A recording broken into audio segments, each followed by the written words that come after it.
Can you tell us your name and explain what you do for a living? My name is Bendel Hydes. I am Bendel Hydes, and I'm an artist living in New York, and I live and work there. I live off my work, really.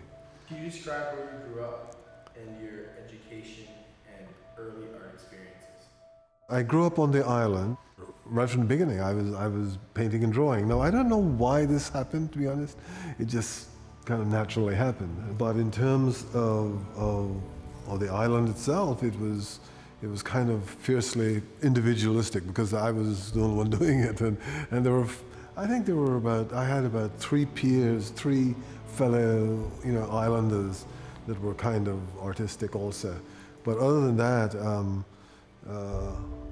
I was on my own. And you were born in Cayman? Mm-hmm. Yes. I was born in Cayman, yes. Did education change your understanding of art? Yes, education was imperative, and I suppose it broadened it. The biggest change it had on me was that it broadened my understanding of art. When I went to art school, it was just natural again, but basically I just kind of wanted to just learn more, just absorb more, Were there any specific people that inspired you to become an artist? I can't say so. Well, there weren't any here. I don't know how the art thing really started in me, other than the fact that I always did it and always wanted to do it. And I was a voracious reader, and so I read a lot, I absorbed a lot. And I think I may have read stuff or something, but other than that, Jacob, I really don't know. I can't say that there's anyone. Did you go to university to study art? Yes. Where did you study? I studied first at Liverpool, at the Liverpool College of Art. I did my foundation at Liverpool, in other words. They sent me down to Canterbury, and Canterbury was fine. And actually, the only kind of regret I have in life is that I kind of left Canterbury. I gave up at the last. I had 1 year to go, and I left there because I had met this American girl in the National Gallery in London. And I kind of wanted to leave England and pursue more of a university education. And she informed me about Clark and in the States and stuff, and that's where I transferred to. Have you ever thought about if you weren't an artist growing up without art, what you'd be doing? Well, that's a crazy question. What would I be doing if I were not an artist? Yes.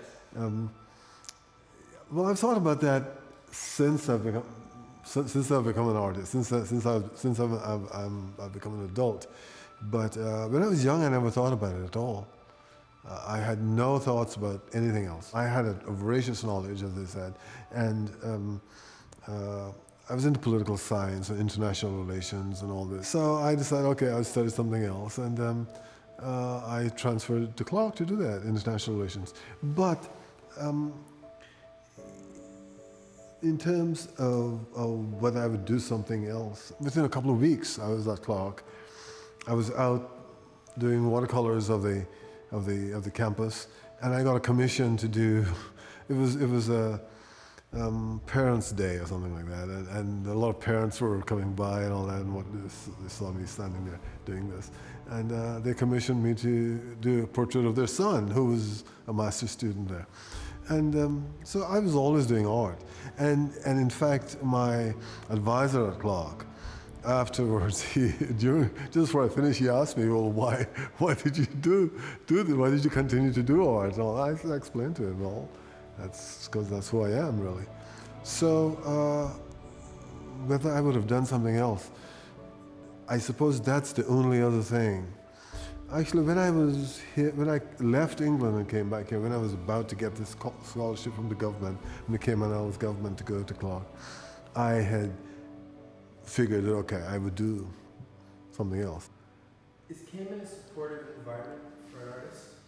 Is it supportive for you? I can't say that Cayman was no. When I went to art school in England the first year, there were 9 of us, 9 students who were I remember we went up to the education department at the time, and this was the 70s, by the way. And there were 9 of us. Two were for medicine, blah, blah, blah. 2 were for teaching, something like that. And I was for art. I was the only one at the time who had actual acceptance from Liverpool at the time, to art school. And I was the only one out of 9 who wouldn't have turned down. I didn't get one, because a scholarship, that is, because the Cayman Islands government didn't recognize it. Now, this kind of ties in somehow with the National Gallery today, because the government here has been at the forefront of really helping Cayman a lot. They've done a tremendous outreach for helping everyone, the public, the public, understand art and understand everything, really. I mean, they've provided the incentives. So I got this, and but I never got the scholarship at that time. Can you explain your style of work and where you get your inspirations from, and what methods you use to create? I don't wait for inspiration. I just work every day. Until now, at least, I have been working every day. There's a lot about where I got my style from. That style, when I was around 16, 17, I did my first abstract painting. And I called it something after the Beatles song. And I've never kind of looked back, actually, because abstract art was and still is the art of our day. Really, it's the way you express yourself. So, as to why we did it, and I just find it inspiration. I don't really seek it really. My work comes out of my experiences. I basically think that my style, quote unquote, comes out of, as I said earlier, the fact that I was always into abstraction, basically, from the time I was a teenager. There are 2 paintings called Homage to the Chaos Mosquitoes. And around 95, I was around 40 years old when that happened. Until that time, I was making abstract paintings, but I hadn't really hit my stride yet. I really hadn't developed my language, so to speak. Language in art is very much like a vocabulary of art. It's what you do, what you say, and if you notice in this work, there's a lot of drains and drips and all kinds of stuff, and that, I suppose you could say, is my work, or is my style. Now I am certain that comes from the water here. Until then, also, I had painted in what you call heavy impasto. Impasto is where you put on paint very thickly, basically, generally speaking. And I never liked that, because I realized that a lot of paintings were really just painted over paintings. And I thought, well, what the heck? I mean, why do that if you're really genuine? So I developed a very thin layer producing color, and I always worked flat on the floor. And so eventually this style developed. And that style is very much about the drips and the drains and the flow of making paint that could flow. Rather. Yes, completely. Yeah, and I think that was really due to me being up there and me being away from the island. That, I have to say, is probably conducive of. That's probably the only thing, more than the education, the intellectual education, but art itself, art history, in other words. What has originated myself and brought out of the island, which is a big thing, by the way. Do you miss Cayman? I used to miss it a lot. Yeah. Nowadays I don't miss it that much. And the experiences in New York helped to formulate your style? I think New York has in the intellectual or historical sense, yes, it's definitely broadened me. Just invaluable experience. In the actual physicality of doing the work, I think really comes from me growing up on this island where this flow of water. I remember going on the beach and just sitting there and looking out on the beach, looking out on the water. And as far as I could see, of course, there's just water and water all around. And so when I went to New York, everything was, I was thrown into life itself, and that's what I wanted. Talk to us about your works in the permanent collection, the reef paintings, fratters, and some of your. Okay. The National Collection they wanted some of my work, and people here were very willing and gladly purchased some. So that was nice. A lot of my work, because art in general, I think, is about going into yourself. It's like going backwards, in time kind of thing. And in fact, that's very much about the creative process, because the creative process is very much about finding yourself and who you are and all this. So I think that the idea of me doing something that was very much to do with Cayman was very strong in my work. Does your art have a message, or is it a commentary? Now that's a good question. Does my art have a message or a commentary, or is it a commentary? A message would be the reef paintings. I don't want to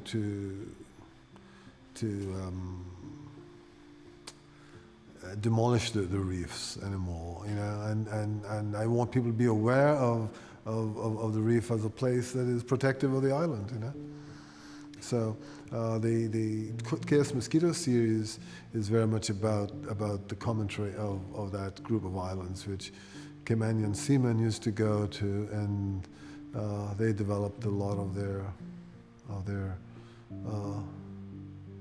work. How important do you feel art is to an island society such as this one? Art is very important to this society because it's a small society, and small societies need awakening and awareness of everything. But not as much awakening, but they need people who can actually technically produce something for them, because it's very easy, especially in the tropics. I think people become very relaxed and a little complacent as to what you can do with your expertise. Well, that's why we need it here tremendously. Is it important to reference Caymanian culture? Yes, it is. It is important, and but how that's done is going to be very different and varied, because who knows? I mean, how it's referenced. Do you feel that the new gallery is a positive development? Oh yes, I do. The National Gallery. At first, I always wanted a National Gallery, and I was very enthusiastic about it. I did get a little disillusioned afterwards because of some of the artists that are here on the island, not having gone abroad, not having developed their own selves or their own vision of art, and the knowledge that it takes to become an artist. But yes, it's very important, especially for young people, for youngsters. Now, how this is done is very open to, I suppose, to interpretation, and I'm very pleased to see what's being done there. Really, I mean, the National Gallery is an amazing venue for helping to develop young minds and young people. Obviously, you said it's more than just a gallery. Should everyone in the community be supporting the arts? Yes, they should be. It should be supported, but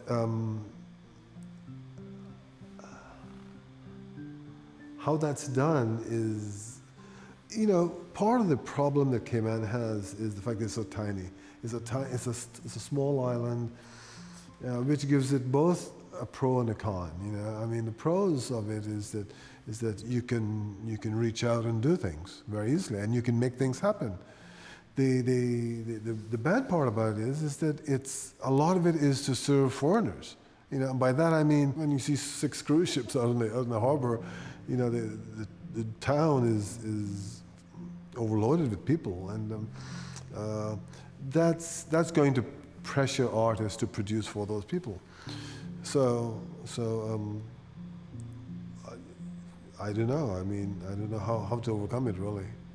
How important do you feel the contributions of patrons are to ensure the future of art in Cayman? The contribution of patrons is paramount to Cayman, because Caymanians and Cayman itself, the native people here need to see what art can do and how it's done.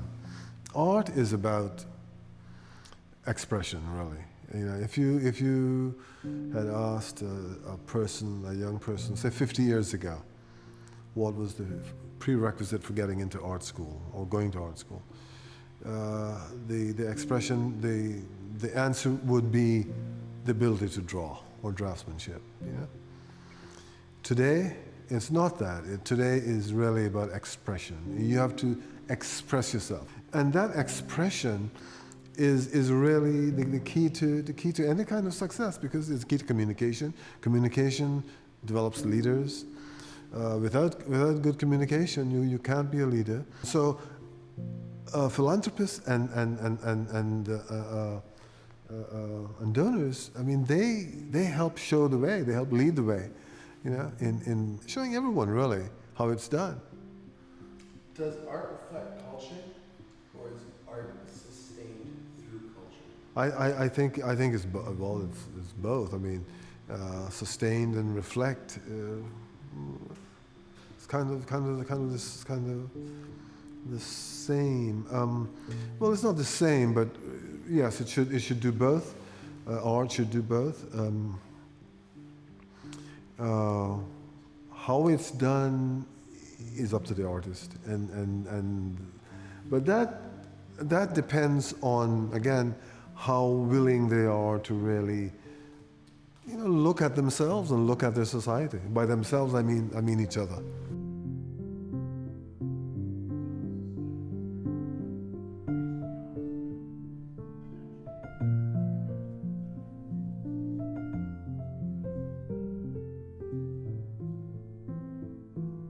How art reflects culture or sustains it, and via me and my background. Being from Cayman, I suppose, endowed me to some extent with the ability to be kind of free and kind of have my own timing, and, you know, things like a kind of existential view. And going to New York obviously put me in the milieu of the current nexus of art history. I always believed, and this is one of the reasons why I went to New York perhaps, I always believed that I was a New World person. This is one of the reasons why I also left England, because I considered myself a New World person as opposed to an Old World person. The whole concept of being in a city where life was being lived was really important to me. It was really important because I found this island, you know, dry in that sense. You know, even growing up here many years ago, there was this tendency to have everything perfect, you know, to strive for some kind of perfection, you know. So today we have the perfect this, the perfect that, whereas in New York you don't have that. You have it, of course, and you have to find it, but it's a different kind of osmosis, you know, a different kind of development. Would you say that being in a vibrant city made you more experimental? Yes, oh yes, makes you much more experimental. You seek things, you discover things, you know, and that's kind of what makes art. One of the problems here, I think, with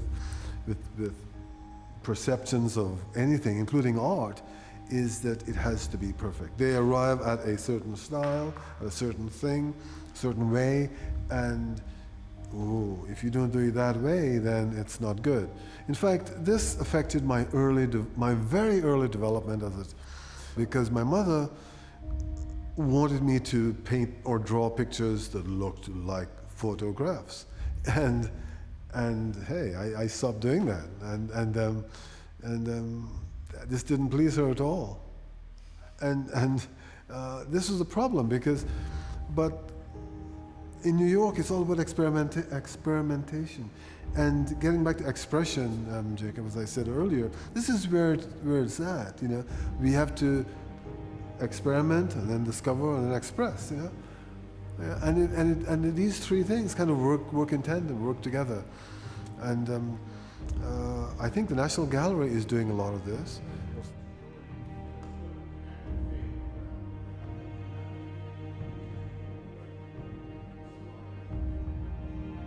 I'm heartened by the fact that the younger generation has a positive view of my work and look to my work as important.